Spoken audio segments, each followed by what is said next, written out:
Good morning বন্ধুগণ, চলে এসেছি আবার ব্লগার হব এপিসোড 3 নিয়ে। সকাল সকাল আনহেলদি পাঁপড় ভাজা শুরু হলো।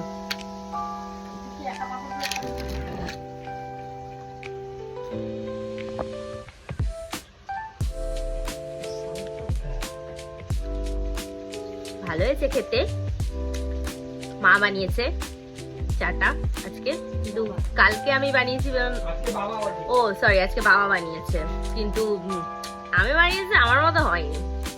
আমার এক নাম্বার চা বানাই। স্নান করে আসি, কারণ আজকে তো আর বসে বসে দিন কাটালে চলবে না, স্নান টান করে অফিস যেতে হবে। আজকে আবার সোমবার, আর আজকে আমাদের বাড়িতে হচ্ছে নিরামিষ। তো এই যে আমার মা 2 রকমের সবজি বানিয়েছে দেখো। আর তারপরে খেয়ে দিয়ে আমি বসেছি রেডি হতে, একদম চোখে আইলাইনার পরে, গালে একটুখানি চিক টিন্ট লাগিয়ে একদম ঝাঁকানাকা সেজে আমি এবার বেরোচ্ছি অফিসের জন্য। তারপর রেডি হয়ে একটু ভাবলাম একটু পোজ দিয়ে কটা ছবি তুলবো, সে আর হলো না। অ্যাস্থেটিক ছবি সেটা হলো না।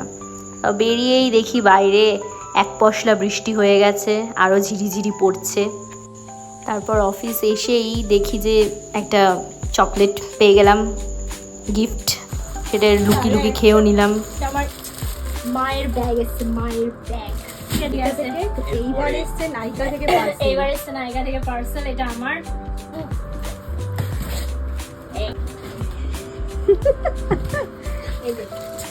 আমার শার্পনারটা ভেঙে গেছিল, তার জন্য এটাও অর্ডার দিয়েছিস? হ্যাঁ, শার্পনার ভেঙে গেছে, কি করবো? আচ্ছা, এটা একটা এসছে, এটা আমার। যাই হোক, বেশি প্রায়োরিটি দিতে হবে না এটাকে। এটা দারুণ, এটা দারুণ, এটা আমি মাখি। এইটা আমার, এটা অসাধারণ। অ্যাস্থেটিক হবে না কোনো জিনিস এখানে, এটাও আমার। হবে না, আমার দ্বারা হবে না aesthetic. This is for my mom, mother India. This is for me. তারপর আমরা গেছিলাম একটু চপ কিনতে নিচে। গরম গরম পেঁয়াজি নামিয়েছে। বাড়ি ফেরার সময় দেখি যে আমাদের এখানে রথের মেলায় বসেছিল জিলিপি সিঙ্গারা, তো না কিনলে কি আর হয়। আমি আরো একখানা জিনিস কিনেছি যেটা দেখানো হয়নি, বাড়ি এসে মনে পড়েছে যে দেখানো হয়নি। সেটা হচ্ছে, দাঁড়াও দেখাই, এই যে রিম্মা মার্কা জুতোটা,